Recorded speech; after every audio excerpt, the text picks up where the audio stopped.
Team ने qualify नहीं किया और इस बार पाकिस्तान की टीम क्वालिफाई नहीं कर सकी है। तो जो कप्तान है फेलिक्स डेनायर, आज अपना यहाँ पर चौथा ओलंपिक खेलते हुए 2008 बीजिंग, 2012 लंदन और 2016 रियो ओलंपिक में जहां उन्होंने रजत पदक जीता था वो टीम में थे। शानदार मिडफील्डर हैं और अब ये चौथा क्वार्टर और सबसे महत्वपूर्ण दोनों ही टीमों के चेहरे पर तनाव दिखाई दे रहा है। मनप्रीत सिंह इस समय भारतीय टीम के कप्तानी करते हुए मीठापुर से। मीठापुर के 5 खिलाड़ी अभी तक भारत को मिले हैं ओलंपिक्स के लिए और पद्मश्री प्रगट सिंह भी मीठापुर के हैं, मनदीप सिंह भी मीठापुर के हैं और ये मनप्रीत सिंह जो कि इस समय कप्तानी कर रहे हैं। ये दूसरे ऐसे खिलाड़ी हैं जिन्हें कि ओलंपिक में भारतीय दल का ध्वजवाहक बनने का मौका मिला। दूसरे हॉकी खिलाड़ी पहले प्रगट सिंह थे जिन्हें कि 1996 में ये एजाज हासिल हुआ था। और पास बैक के साथ एक बार फिर से खेल शुरू होता हुआ चौथा क्वार्टर, जो भी टीम यहाँ पर गोल करने में सफलता हासिल करेगी उसका दबाव पूरी तरह से हो जाएगा विपक्षी टीम के ऊपर। अटैक करने की कोशिश उनके साथ जूझते हुए हार्दिक सिंह गेंद को संभाला। इस समय अटैक किया गया जरूर दाएं फ्लैंक से, लेकिन गेंद को अपने कब्जे में कर लिया भारतीय खिलाड़ियों ने। इस समय गेंद को संभाला, राइट आउट ने मध्य रेखा को पार किया, फॉरवर्ड पास दिया अपने साथी खिलाड़ी राइट इन को और तेजी के साथ 25 गज की लाइन को पार किया। डी के अंदर सेंटर किया, भारतीय खिलाड़ी ट्रैप नहीं कर सके। अच्छा मौका था भारतीय खिलाड़ी ललित उपाध्याय के पास, डी के अंदर सेंटर किया गया था। ललित उपाध्याय केवल एक डिफेंडर वहां पर मौजूद थे, अगर गेंद को ट्रैप कर लेते तो शायद भारत के लिए गोल करने का अवसर मिल सकता था। ऐसे छोटे छोटे जो पासेज मिलते हैं, ऐसे जो अवसर आते हैं उनको भुनाना होगा। और अब बेल्जियम की टीम कोशिश करते हुए कि गेंद को अपनी ज्यादा से ज्यादा नियंत्रण में रखे। दोनों ही टीमें 2-2 से बराबरी पर चलती हुई। भारत को कुल 5 पेनल्टी कॉर्नर मिले जिसमें से भारत ने एक को गोल में तब्दील किया और एक फील्ड गोल किया गया मनदीप सिंह के द्वारा। और बेल्जियम को 7 पेनल्टी कॉर्नर मिले जिसमें से 2 उन्होंने दोनों ही गोल पेनल्टी कॉर्नर से किए हैं। तो सुजय, जो दबाव है, जो इस समय चौथा क्वार्टर है, यहाँ पर डू एंड डाई की स्थिति है, अन्यथा अब अतिरिक्त समय नहीं मिलता है। फिर से अटैक करता हुआ बेल्जियम की टीम दाएं फ्लैंक से डी के अंदर बढ़ने की कोशिश करते हैं फॉरवर्ड खिलाड़ी, 2 खिलाड़ियों को डॉज दिया, क्या यहाँ पर सफलता मिल पाएगी? लेकिन भारतीय खिलाड़ी ने बड़े काम एंड क्वाइटली इत्मीनान के साथ गेंद को निकाला और गेंद बाहर चली गई डिफेंडर की स्टिक से लगकर, यानी कि आक्रमणकारी खिलाड़ी की स्टिक से लगकर। सुरेंद्र कुमार की तारीफ करनी पड़ेगी, अच्छा काम किया डी के अंदर और एक 16 गज का हिट मिला भारत को। लेफ्ट फुल बैक ने दाएं राइट फुल बैक को गेंद को संभाला, फॉरवर्ड खिलाड़ी को दिया, 2 खिलाड़ियों से जूझते हुए, लेकिन छोटे छोटे पासेज के द्वारा गेंद को अपने पाले से बाहर निकालने की कोशिश करते हुए फॉरवर्ड पास दिया गया। भारत का दाएं फ्लैंक से आक्रमण बनता हुआ डी के अंदर बढ़ने की कोशिश, क्या यहाँ पर सफलता मिल सकती है? क्या भारत यहाँ पर पेनल्टी कॉर्नर बना सकता है? नहीं, लेकिन गेंद पर नियंत्रण नहीं रख सके। सब्स्टिट्यूट में लगातार खिलाड़ियों को बदला जाता है, यहाँ पर नियंत्रण नहीं रख सके, इस वजह से एक डिफेंडर की स्टिक से लगकर गई थी। कॉर्नर, लॉन्ग कॉर्नर मिला भारत को और पिछले 7 साल से लॉन्ग कॉर्नर 23 मीटर की लाइन से वहीं से लिया जाता है जहां बैक लाइन से गेंद बाहर गई थी। क्या यहां पर भारत डी के अंदर पहुंचने में सफलता हासिल करेगा? लेकिन फाउल हुआ और अपने हाफ में बेल्जियम को एक मिली है इस समय free hit. Well, yes, you were mentioning about the likes of Lalit Kumar Upadhyay, who comes in from Varanasi in Uttar Pradesh, plays also for many of these players, a lot of these players, I think 80 to 90% of these players play in for the Petroleum Sports Control Board, and brilliant work that they have been doing in helping these hockey players find this thing, and they have to be given the pat on the back like Odisha government. The Petroleum Sports Board has done brilliantly for promoting Indian hockey, and look where the Indian players have got back. And the Investor Education and Protection Fund Authority, IEPFA, suggests being an educated and smart investor. For more details, call on the toll-free number 1-800-114-667. And this is going to be Alexander Hendricks once again. 11 goals he has scored, 12 opportunities that he has had made it here. Forces a little bit of a problem in the Indian defense and earns a penalty corner. There was a long ball played in from Ganthier Bogard, who's 29 years of age. 233 times he's played for his country, scoring 13 goals. Comes from the Okele district in Brussels. And the Indian captain has been given a card, and now he'll be out for some time. So that means that the Indian team will be 10 players against Belgium's 11, and they have a penalty corner right now. The 2 goals that they have scored till now in this match have come through their penalty corners. Srijesh and company will have to be on their guard, and pushing the ball will be Krempel. Krempel pushes, opportunity there, and this time good body block, but once again earning that penalty corner. Good rush once again from Amit Rohidas. He's a fast rusher, reaches the ball, narrows in that angle, and that is good press coming in from him. But the ball going in. But look at the kind of mental pressure and the kind of aggression. They come and they have that body block against Amit Rohidas. But these are seasoned campaigners. It's not just a physical battle of speed, strength, stamina, endurance. It's also about mental strength, that hunger to win. And the Indian team is showing that they are hungry to be here in the semi-finals. And here, once again, this is an opportunity. Good stop once again, diving to the right. Brilliant save from the Indian goalkeeper, Priyar Srijesh. But there seems to be a hand coming down and from one of the defenders. And there is this third back-to-back penalty corners there. Brilliant shot, brilliant ricochet coming in over from the Indian goalkeeper. Nico Krempel was right in the spot to have pushed the ball in. Srijesh diving down, still stayed agile and patted the ball out. But there was a foul from a defender and there's going to be the third penalty corner. Push करने के लिए गए हैं उनके forward खिलाड़ी, push किया गया. क्या यहाँ पर सफलता मिल पाती है? उसके साथ ये गोल एक बार फिर से 16 नंबर की जर्सी में अलेक्जेंडर हेंड्रिक्स ने, जो कि 12 गोल पहले कर चुके हैं, 13वां गोल किया. बेल्जियम ने तीनों गोल अपने पेनल्टी कॉर्नर को गोल में तब्दील किया. इस तरीके से खेल के 49वें मिनट में 3-2 से बेल्जियम आगे होता हुआ. शानदार कारपेट के सहारे ये गेंद पहुंची, थोड़ा सा ऊंची उठी और गोलकीपर ने थोड़ा सा जो जज किया. 4 ही रशर थे भारत के, आगे बढ़ चुके थे. गोलकीपर के आगे आगे भारतीय रशर और अपनी बाईं तरफ वो अपना अच्छी तरह से देख नहीं सके और गेंद को नेट में डाल दिया गया पीआर श्रीजेश के बाईं तरफ. और इस तरीके से यहाँ जो भारत पर दबाव बनेगा वो दबाव बहुत ज्यादा होगा. अलेक्जेंडर हेंड्रिक्स ने 13वां गोल किया. Investor education and protection fund authority IEPFA की सलाह. शिक्षित एवं जागरूक निवेशक बने. अन्य जानकारी के लिए टोल फ्री नंबर 1800-114-667 पर कॉल करें. The Investor Education and Protection Fund Authority IEPFA suggests being an educated and smart investor. For more details, call on the toll-free number 1-800-114-667. And the Indian team, like we've always said, have been trying to play so well right here. Can they finish also as well as they began? They always say well begun is only half done. They have to finish at the end. This time, once again, look at the aggression, pulling the players back down. Harmanpreet Singh, there was pushed down, his laces were open.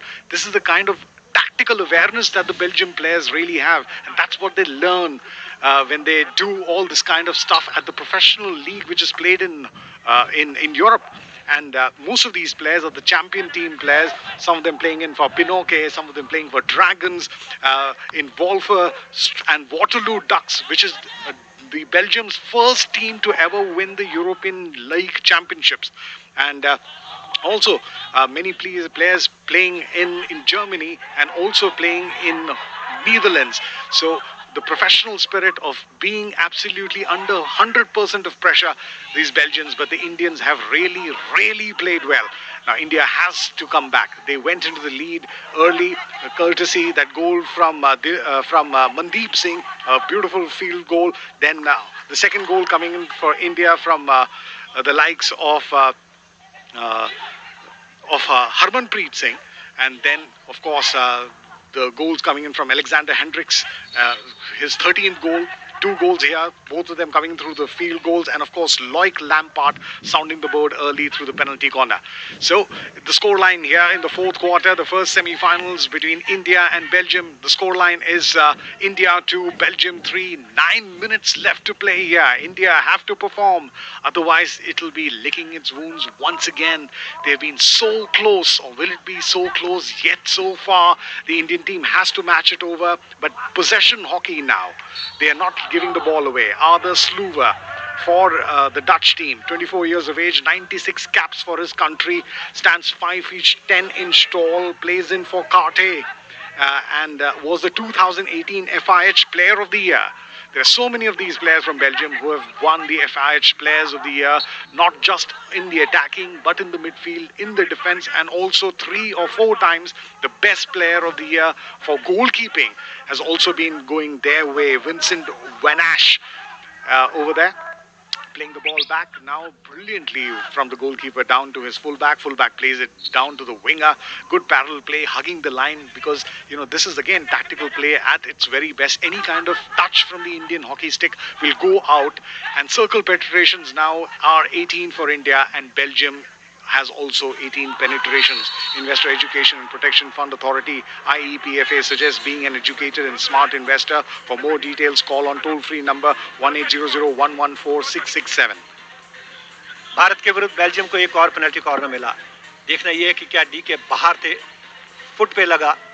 D के बाहर अगर पैर पे लगता है, Florence ओबेल ने इस penalty corner को लिया है। भारत के पास कोई रेफरल नहीं है, भारत के लिए खतरा हो सकता है। 2 के मुकाबले 3 गोल से भारत पिछड़ा हुआ है। Investor education and protection fund authority IEPFA की सलाह, शिक्षित एवं जागरूक निवेशक बने। अन्य जानकारी के लिए टोल फ्री नंबर 1800-114-667 पर कॉल करें। क्या यहाँ पर बेल्जियम अगर गोल निकालने में सफल होता है तो उसके बाद भारत के लिए बहुत ज़्यादा मुश्किलें हो जाएंगी। गोल को बचाना होगा और 40 सेकंड के अंदर ये पेनल्टी कॉर्नर लिया जाता है और पहले बाहर नहीं निकलना होगा, अन्यथा 4 खिलाड़ी रह जाएंगे रक्षा पंक्ति में। पुश करने के लिए गए, पुश को रखा, इनडायरेक्ट लगाने की कोशिश, गेंद को ट्रैप नहीं कर सके। क्या यहाँ पर सफलता मिल सकती है? लेकिन एक बार फिर से डिफेंडर के स्टिक पैर पे लगती हुई गेंद और एक और पेनल्टी कॉर्नर। ये 11वां पेनल्टी कॉर्नर बेकार गया और उसके बाद अब ये 12वां पेनल्टी कॉर्नर मिला है बेल्जियम को। ये खतरा भारत के लिए होगा। लगातार पिछली बार भी भारत ने 3 पेनल्टी कॉर्नर दिए थे और खेल के ये ठीक 52वें मिनट में इस समय ये पेनल्टी कॉर्नर मिला है। और देखना यह है कि क्या बेल्जियम इसे गोल में तब्दील कर पाता है। बेल्जियम की तरफ से फार साइड दूर तरफ से गेंद को रखा है 3 नंबर की जर्सी में, 6 नंबर की जर्सी में खिलाड़ी ने पुश किया और उसके बाद सेव किया गया गोलकीपर के द्वारा। शानदार तरीके से मौका था ये कि मौका ये भी बेकार चला गया और इस तरीके से 2 के मुकाबले 3 गोल से बेल्जियम अभी भी। और अगर बात करें अटैक होता हुआ एक बार फिर से डी के अंदर भारतीय खिलाड़ी को लिए खतरा हो सकता है। हिट करने की कोशिश की गई, डिफेंडर ने गेंद को संभाला, फिर पेनल्टी कॉर्नर दे दिया गया। जिस तरीके से अंपायर ने इस गेंद को उठा हुआ माना और भारतीय खिलाड़ियों ने कोई विरोध नहीं किया। ये 13वां पेनल्टी कॉर्नर मिला है भारत के खिलाफ। हिट किया था, पैर पे टकराया इस समय भारतीय खिलाड़ी सुरेंद्र कुमार के पांव पे गेंद लगी और ये एक और पेनल्टी कॉर्नर। 13वां पेनल्टी कॉर्नर मिला। लगातार पेनल्टी कॉर्नर मिलते, गोलकीपर ने अच्छा सेव किया था लेकिन यहाँ मुश्किल भारत के लिए बढ़ती हुई। ये 53वें मिनट में 13वां पेनल्टी कॉर्नर मिला है भारत के खिलाफ बेल्जियम को। क्या बेल्जियम यहाँ पर बढ़त हासिल करेगा? क्या ये फाइनल में प्रवेश करने के लिए इस गोल को अगर वो तब्दील कर देते हैं? 2 बैटरी है, 16 नंबर की जर्सी में अलेक्जेंडर और लुई पार्ट भी है। इस समय पुश किया गया, गेंद को तैयार है, यहाँ पर पुश किया गया, रोका गया और कारपेट के सहारे एक बार फिर से पेनल्टी कॉर्नर मिला। फर्स्ट रशर के बॉडी पर ये गेंद टकराई। भारत के लिए लगातार खतरा, दबाव। You must really, appreciate Amit Rohit Das. He must have taken the shots on his body at least 10 times every time. He is rushing in fast.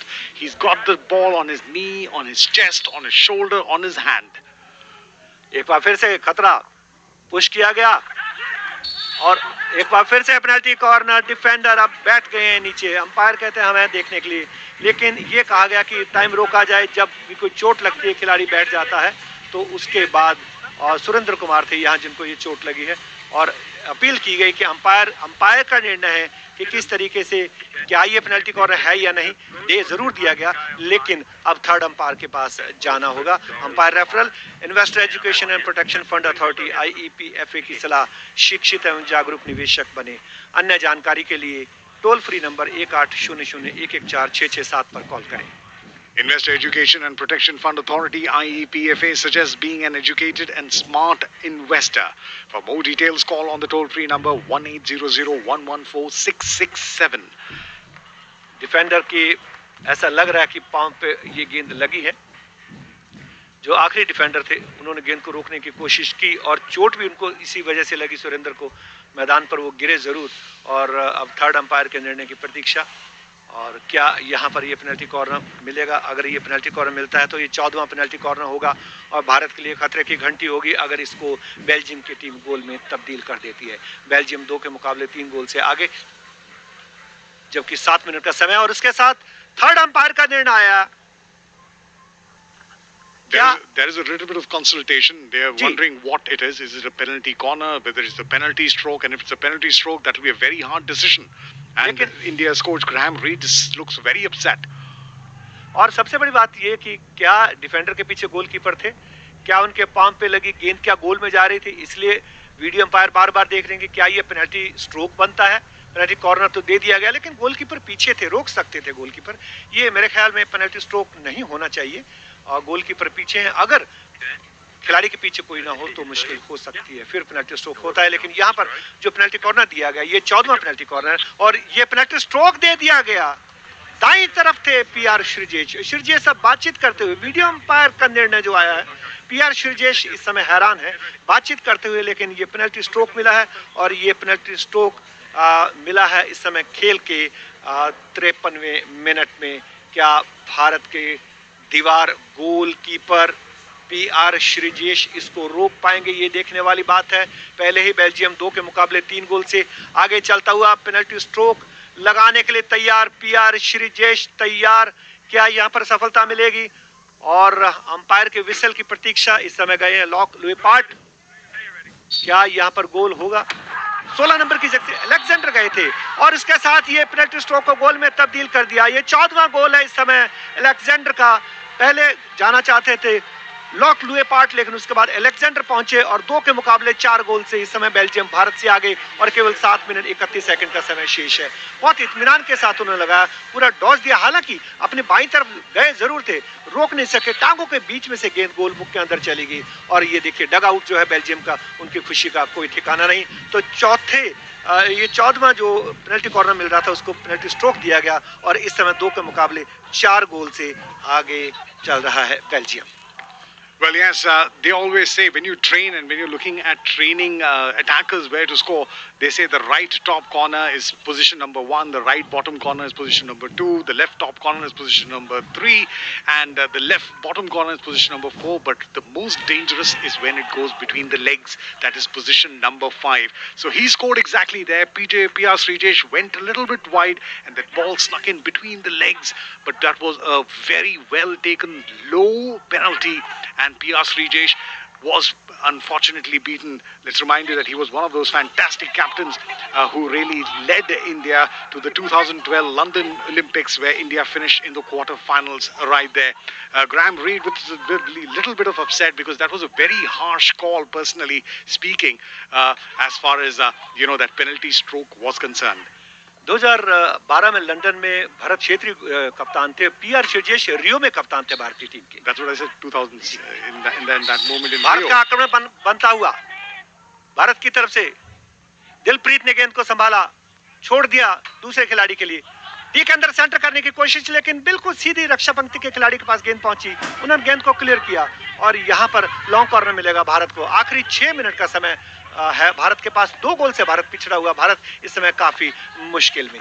एक बार फिर से माइनस पास दिया गया, गेंद को अपने कब्जे में रखने की कोशिश, भारत ने बाएं से दाएं में स्विच किया।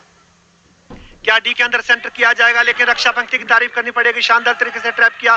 बाएं फ्लैंक से आक्रमण बनता हुआ इस समय 10 नंबर की खिलाड़ी इसमें गेंद को लेकर आगे बढ़ते हुए, और मैं समझता हूं कि जिस तरीके से 2 गोल की बढ़त है इसमें बेल्जियम के पास, बेल्जियम अब पूरी कोशिश करता हुआ कि और भारत के ऊपर दबाव बनाए, गेंद को अपने कब्जे में करे, कॉर्नर प्रेस करेगा, समय व्यतीत करने की टैक्टिस होती है भारत की तरफ से। सभी खिलाड़ी इस समय सामने, लेकिन गेंद वहां पर फाउल हुआ था, और भारत के हाथ में ये एक फ्री हिट मिली थी। Yes, Gulvinder, they have changed their tactics right here as far as the coach for their team is concerned. Shane McLeod for Belgium, he's having 3 defenders, 4 midfielders and 3 strikers. So he's not allowing the supply of the Indian defense going out and meeting their forward line players. They've plugged that gap. So, every time the Indians are trying to reach up over, the midfield is dominating right there.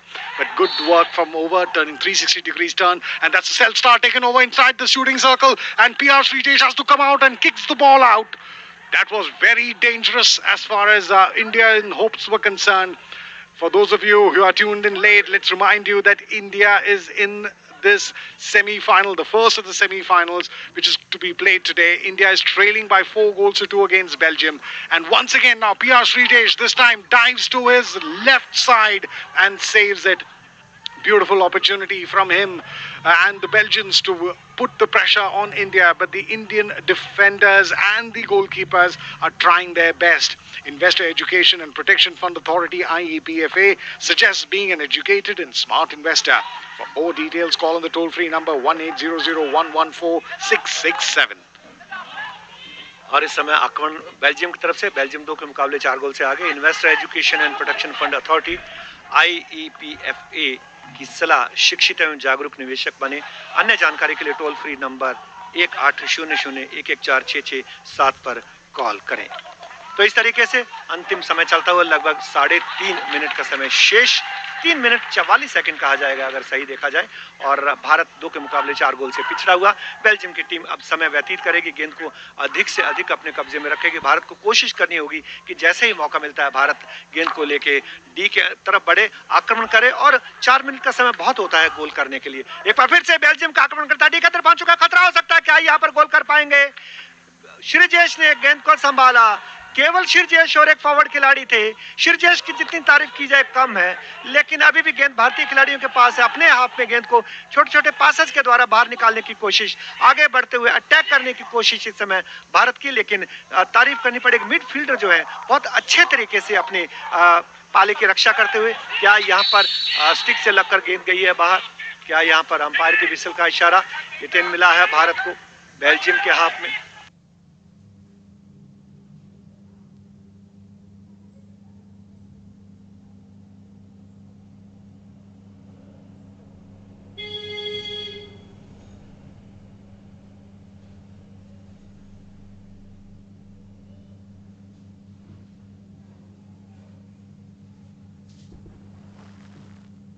Goalkeeper को बाहर बुलाया गया है शायद, और PR Sreejesh बाहर जाते हुए। क्या यहाँ पर एक सब्स्टिट्यूट खिलाड़ी आया? क्या भारत अब ऑल आउट जाना चाहेगा, कोशिश करेगा कि भारत 2 के मुकाबले 4 गोल से आगे, एक खिलाड़ी और फॉरवर्ड पंक्ति में हो? अभी ये देखने वाली बात है। श्रीजेश थोड़ा सा मूव करते हमें दिखाई दिए थे, लेकिन इसी बीच 2 के मुकाबले 4 गोल से बेल्जियम आगे चलता हुआ। 2 मिनट 44 सेकंड का समय शेष।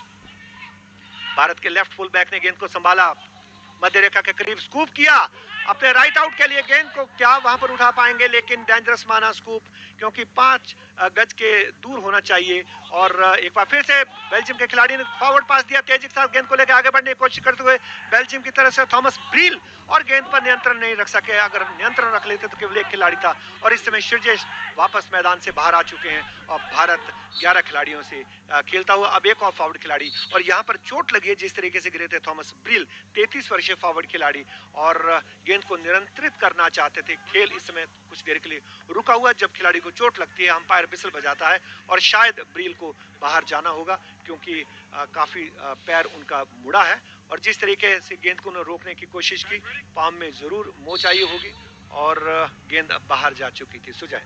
Yes, Kulvinder, what we have to see is, we've told you there are 4 players in the midfield for the Belgium side. They have got 3 players in the attack line.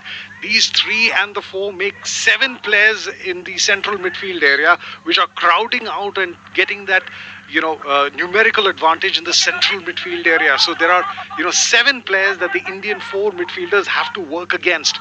So that is the kind of, tactical awareness that these Belgian players are having at the moment. But India is still fighting, and PR Srijesh is not on the court at the moment, not on the pitch at the moment. He has been moving out. They've got an added player in the ground to have some kind of an opportunity of putting the pressure on. 1 minute and 20 seconds left on the clock. Belgium 4, India 2. Later on today will be the second semi-final, where Australia and Germany will lock horns for a place as who will reach the finals from their side. From here, Belgium has got 4 goals to their credit. India has only 2 games and 2 goals short at the moment. Rupinder plays the ball in, looking in for Neelakanta. Neelakanta's moving inside and left from Imphal East. He plays the ball back once again. Rupinder Pal Singh, number 3, India's best drag flicker who has been. And on the far side, this is going to be Gurjant, who moves in left and right, plays it for Surinder. Surinder, who plays it to Manpreet, the Indian captain, in the center area. And once again, beautiful interception from the Belgium defenders, who scooped the ball out for a side hit. Hit in, taking in very fast. Neelakanta gets it back, plays it now to his left full.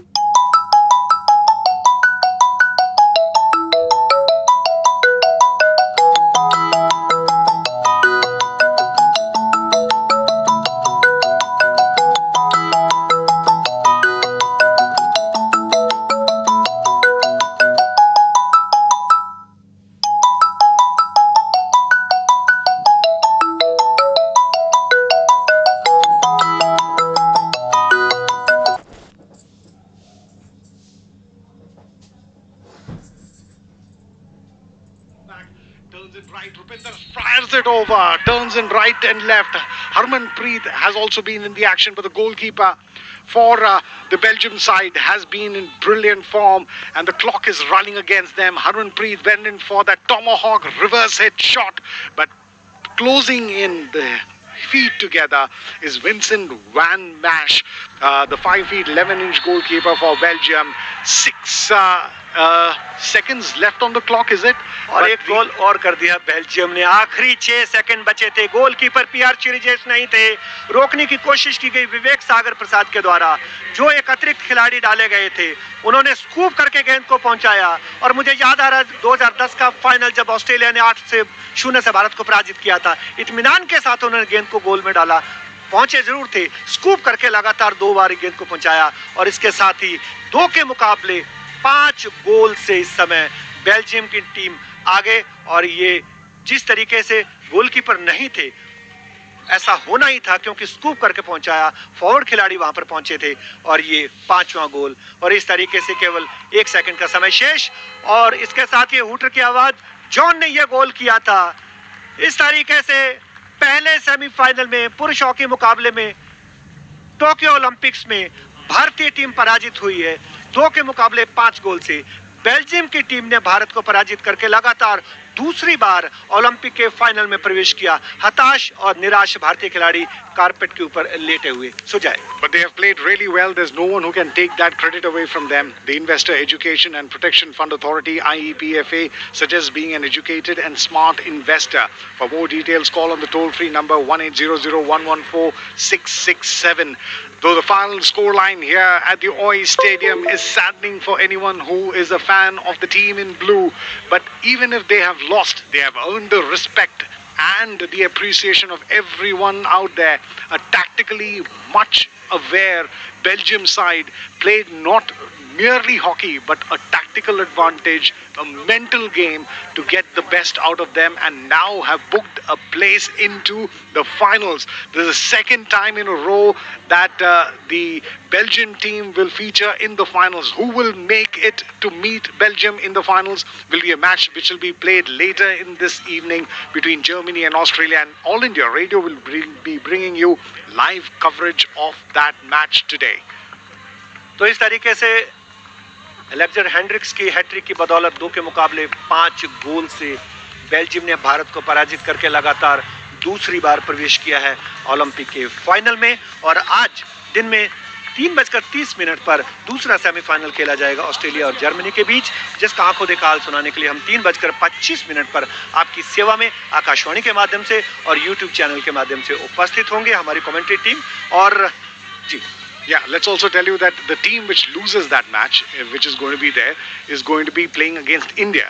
The losing, whoever wins will go on to meet Belgium. Whoever loses will be playing for the bronze medal match against India. So it's all to play for, and that final match will be played in around 2 days' time. जी, आपने बिल्कुल सही कहा। और भारत अब कांस्य पदक के लिए खेलेगा, जो दूसरा सेमीफाइनल उसकी हारने वाली टीम के साथ। और इस तरीके से फिर भी भारतीय टीम के खिलाड़ियों ने इस ओलंपिक में दिल जीता है। वो सेमीफाइनल में पहुंचे 41 बरस के बाद। अब चौथे स्थान से नीचे भारत नहीं जा सकता। हो सकता है भारत कांस्य पदक जीते, पोडियम फिनिश भी कर सकता है। तो ये बताते हुए कि पहले सेमीफाइनल में बेल्जियम ने भारत को 2 के मुकाबले 5 गोल से पराजित करके फाइनल में प्रवेश किया। भारत अब कांस्य पदक के लिए खेलेगा। मैं कुलविंदर सिंह कंग, अपने साथी कमेंटेटर सुजय जॉन, तकनीकी सहयोगी कमल सिंह और श्रीराम, और प्रस्तुतकर्ता वीके तोमर के साथ ये सूचना देते हुए आकाशवाणी के स्टूडियो वापस लिए चलता हूं कि दिन में 3:25 पर हम आपकी सेवा में फिर उपस्थित होंगे दूसरे सेमीफाइनल के लिए। नमस्कार।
I'm sure Rupinder would have some opinions about the number of penalty corners that were converted by Belgium and the penalty corners that were not awarded to India. And of course, there was also a penalty stroke that Belgium converted, which allowed them to win this first semi-final against India, which means that India will now play the